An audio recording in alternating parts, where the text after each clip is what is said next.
نحمده ونصلي على رسوله الكريم أما بعد فأعوذ بالله من الشيطان الرجيم بسم الله الرحمن الرحيم وهو الذي أنشأ لكم السمع والأبصار والأفئدة قليلا ما تشكرون وهو الذي ذراكم في الأرض وإليه تحشرون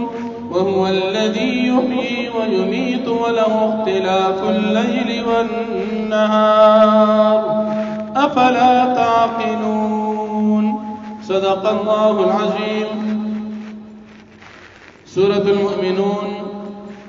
اتاو یا نمبر آیت دی د دې رکوع د مخکې رکوع سره ربط او مناسبت دادي چې په مخکې رکوع کې کافرانو منکرین قیامت شبهات بیان شو، په دې رکوع کې هم د کافرانو چې منکرین د قیامت کې د هغې شبهات او د هغې جوابات بیانېږي. الله جل شانه په دې رکوع کې د خپل توحید دلایل وایي چې تاسو ته مې د غوږونو د سترګو طاقت درکړ، زړونه مې درله درکړل، دومره انعامات چې داسې تاسو له بل هیڅوک نشي درکولی، تاسو د دې سره بیا هم شکریا نه ادا کوئ. ژوند کول او مړه کول، دروازې بدلول، شپه راوستل او شپه بدلول، ورځ راوستل، په دې باندې تاسو سوچ وکړئ چې دا د الله نه علاوه بل څوک نشي راوستی، نو بیا هم داسې ذات سره شریک جوړوئ. کافران دي دوی وایي کله چې انسان وفات شي او د وفات کېدو نه بعد دفن شي، دی خورې شي، اډوکې شي، آیا دی به بیا هم ژوندي کولی شي؟ دا خو ډېره ناشنا خبره ده، ډېره د حیرانتیا خبره ده، ډېره لرې خبره ده. داسې خبرې زمونږ پلارانو تم شوي، لیکن دا ټول د دروغو پخوانۍ قیسې دي. نعوذ بالله چې انسان مړ شو بس خبرې ختمه شوه، سم نشته. او د دې په دې وسوسو باندې نن سبا اکثر منکرین عذاب قبر هم دلیل نیسي. هغوی چې انسان وفات شو، د وفات کېدو نه بعد په قبر کې اډوکې او خورې شو، نو دې ته عذاب او ثواب څنګه میلاویږي؟ لکه پنجپیریان اکثر داسې وایي چې انسان مړ شو خورې شو، عذاب ثواب څنګه میلاویږي؟ نو موږ وایي چې الله وایي زه ورکوم، نو ستا پکې څه کار دی؟ الله 50 پیری قرآن مجید کې 50 آیاتونو کې ویل دي چې د مرګ نه بعد دې قبر کې دې مړي له زه عذاب ثواب ورکوم، تر دې چې دا ریزه ریزه شي بیا هم ورکوم. الله یې ورکوي، نو ته پکې څه خبرې کوې؟ الله وایي زه ورکوم، نو صحیح ورکوي، مونږ ایمان دی. او که بالفرض ته وایي چې څنګه ورکوي، نو چې کوم ذات اخرت کې څنګه ورکوي، جهنم کې هغه ذات دلته هم ورکوي. او بل دا قبر خو د جهنم اولنې پوڼې ده یا د جنت اولنې باغچه ده، حدیث مبارک دی. نو په قبر کې او په جنت کې خو څه مړي ني، جنت کې مړي، جهنم کې مړي وي. نبی علیہ السلام فرمایي القبر روضة من ریاض الجنة او حفرة من حفر النیران. قبر یا د جنت د باغچو نه یو باغچه ده او یا د جهنم د کندو نه یو کند ده. د دې مطلب څه دی چې په جهنم او جنت کې مړی پراتی دا سم مردخانه ده؟ نه دا مردخانه نه ده، دا د اوسېدو یو ځای. خو کافر و پکې په سختۍ کې اوسېږي، مؤمن و په خوشحالۍ کې. خو دا قبر دی که نه؟ اوس که ته وایې چې دا اډوکې شو، ریزه ریزه شو، نو موږ وایي دا اډوکې او ریزې باندې خو سوال مشرکانو کافرانو کو، او ته خو وایې چې زه مسلمان یم، نو ته پې څه سوال کوې؟ الله وی زه ورکوم، چې ته وې زه مسلمان یم ویې منه، او که نه ته پکې هسې د عقل په ذریعې سره خبرې کې، نو دا ستا ناپوهي او جهالت. بل الله پاک نبی علیہ السلام ته فرمایي دي مشرکان نه یو څو تپوسونه وکړي چې دوی پوه شي. یو تپوس دې ده وکړه دا ځمکه د چا ده؟ په دې کې دا مخلوق چا پیدا کړي دي؟ که تاسو عقل لرئ جواب راکئ. دا کافران به ته وایي چې دا خو الله پیدا کړي دي، ځکه دې کافران ته پته ده الله پیدا کړي. نو دوی ته وایي چې تاسو ولې سوچ نه کوئ؟ که سوچ درکې وي الله سره شریک مه منئ.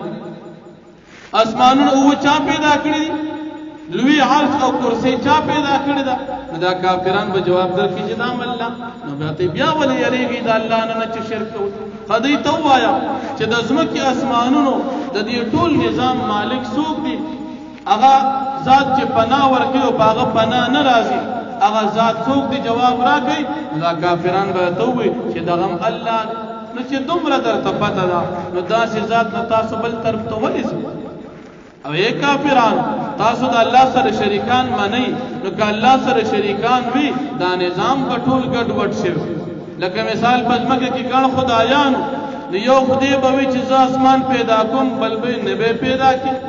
یو خدای به وي چې زه خپل ملګری مړ کوم بل به نه مړ کړي هر وخت کې فساد جنگ جګړې او دا نظام په ټول ګډوډ شو د خدایانو په خپل منځ کې جګړې وي منځ کې به ځمکه اسمان ګډوډ کړ لیکن الله پاک یو دی جګړې نشتا سچ غواړي هغه کوي مقابل هیڅ حکم نشتا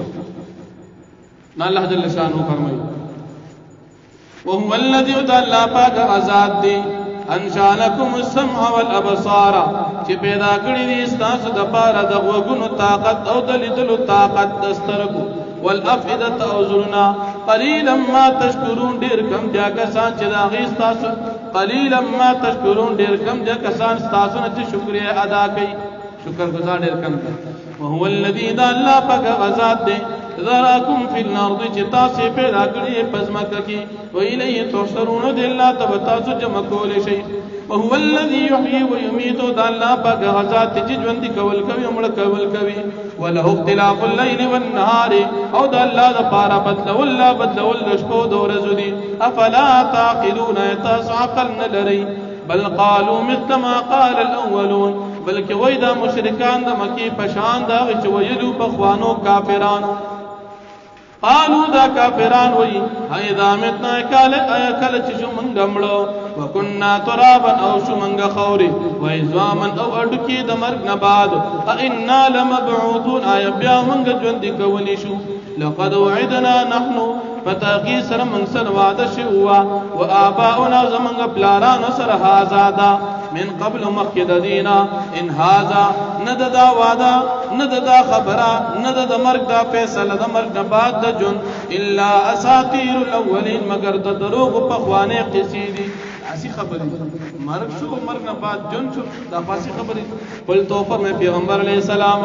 لمن الارض ومن فيها د چا د پار دی د ازمکی اختیار ومن فيها او هغه مخلوق چې دی په ازمکه کې ان کنتم تعلمون کچری تاسو پیږي خالق او مالک د ازمکه څوک دی سيقولون زرد چوبو اذا کافران لله د الله د پار دی قل تو فرمائے پیغمبر علیہ السلام افلا تذکرون تاسو نصیحت نہ حاصل ہوئی قل تو فرمائے پیغمبر علیہ السلام من رب السماوات السبع سوق رب دو اسمانونو ورب العرش العظیم او سوق رب دلوی عرش سيقولون لله زرد چدی بو وای چ الله دے قل تو فرمائے پیغمبر علیہ السلام افلا تتقون تاسو نہ یریږي عبادت د غیر الله کی قلت فرمائے پیغمبر علیہ السلام